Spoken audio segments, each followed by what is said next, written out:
Silhuetas sombrias de oficiais sentados numa sala mal iluminada. Um contraste com um cenário brilhante do lado de fora. A primeira divisão blindada da força de ataque dos 86. Um grupo liderado pela rainha ensanguentada do ceifador sem cabeça. Eles viram coisas demais que não deviam ter visto. Precisamos pensar numa contramedida rapidamente. Afinal, não há espaço para heróis neste mundo. Soldados devem ser vistos como peças substituíveis. Vitória numa batalha não deve ficar nas costas de um único herói. Não se preocupem, já coloquei algo em ação. Acredito que vocês logo receberão um relatório. O último a falar entrega um documento ao seu auxiliar que deixa o local e confere seu conteúdo. Era um guia de turismo da Aliança de Valde. Em outras palavras, aquelas crianças passaram por uma batalha terrível após batalha terrível. E então, os adultos estavam dando férias a elas. Exasperado, um pensamento passou na mente do auxiliar. Por que o chefe e os demais oficiais gastam seus intervalos fingindo que são um bando de vilões planejando algo terrível? Neste momento, eles só podem ser considerados heróis. Frederica Ronzefort, Lembranças do Campo de Batalha. E aí pessoal, bem-vindos ao canal. Finalmente chegamos ao volume 7 de 86, que recebe o subtítulo de Mist, Névoa. E este é um volume que pode ser extremamente resumido aqui no vídeo, porque grande parte dele é uma pausa, um momento de descanso depois de tudo que aconteceu. Após uma sequência de batalha, os 86 ganham férias na Aliança de Valde, tendo um hotel todo para si. A Aliança é um país extremamente montanhoso, o que se tornou um escudo natural contra a Legião, e por causa desse terreno, é usado um tipo diferente de armamento no combate, afinal as máquinas deles têm que ser apropriadas para esse tipo de terreno. No hotel, temos inclusive a clássica cena de banho, mas em algum momento o descanso é interrompido para um trabalho. Uma simulação de batalha onde experienciam em primeira mão a diferença no equipamento para batalhar numa montanha.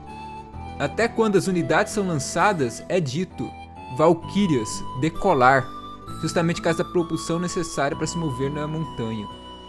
Nessa simulação, Shin também se encontra com Olivia, que liderava as forças de Valde.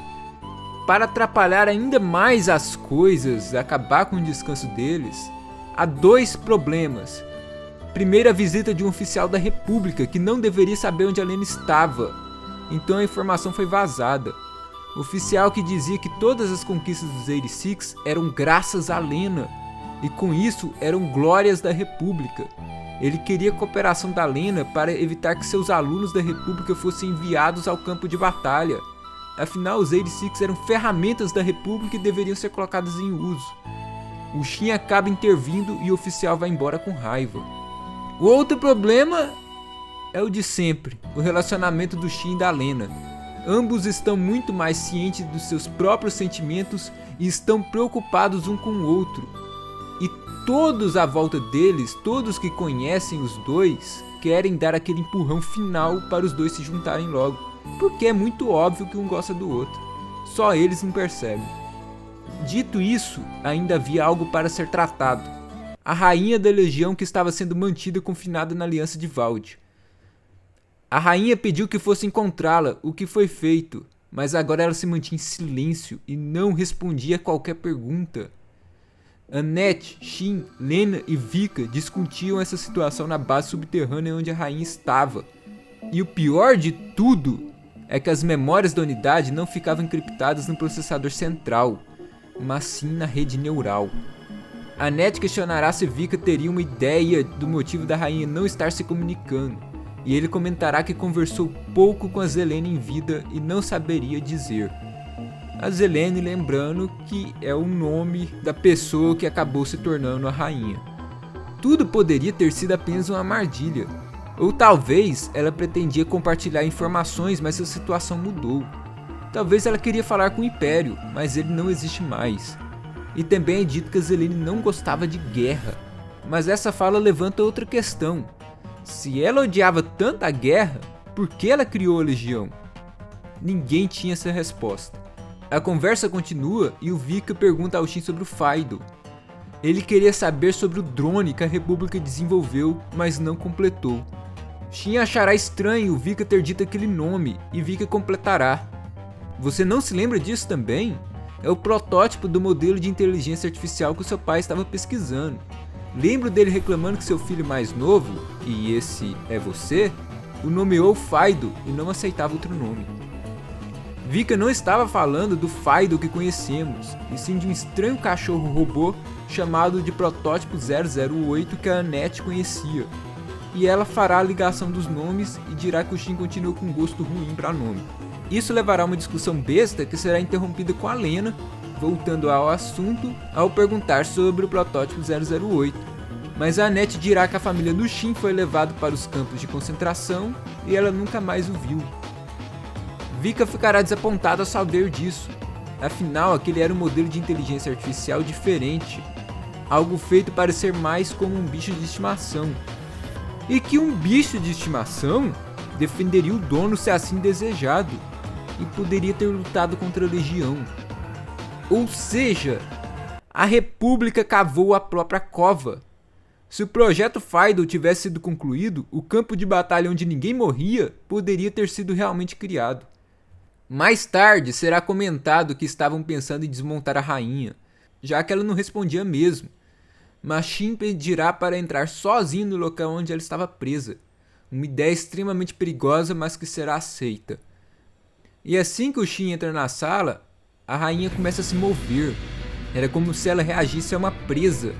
Afinal, a Legião matava todos que ficavam diante dela. Vendo aquilo, Shin começará a falar. Eu sei que você consegue ouvir a minha voz, rainha da Legião. Foi você quem me chamou, não foi? E eu estou bem aqui. Se não responder, irei embora. A rainha reagirá com nanomáquinas líquidas saindo dela. Eram as mãos que o Shin já tinha visto em algumas unidades.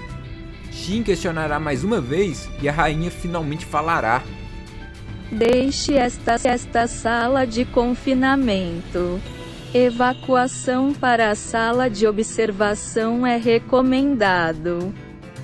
A voz dela era extremamente mecânica, algo que não era humano sendo forçado a usar a linguagem humana. Shin ouvirá pelo para-raio o Vika comentando que a rainha temia matar o Shin, mesmo que por acidente. Assim que a evacuação for finalizada, respostas às perguntas serão iniciadas. Evacue para a sala de observação. Este é um aviso. Naquele momento, o Shin sentiu uma fúria enorme vindo da rainha. Sua determinação em negociar arriscando a vida é digna de elogio. Mas qualquer outra tentativa será recebida com rejeição. Lembre-se disso. Shin voltará à sala de observação e, como se não conseguisse mais segurar, as mãos da rainha saíram com tudo. E eram muitas. Vika então usará o microfone para perguntar à rainha. Essas mãos são algo que todas as unidades da Legião que assimilaram uma rede neural possuem? Desta vez, teve uma resposta. Somente aqueles que, mesmo em seus últimos momentos, estenderam suas mãos num desespero enlouquecedor, possuem. E então, finalmente começou a entrevista com a Rainha da Legião. E deixo meus sinceros agradecimentos aos membros do canal. Algumas coisas aqui só foram possíveis graças à ajuda de vocês. Realmente, obrigado.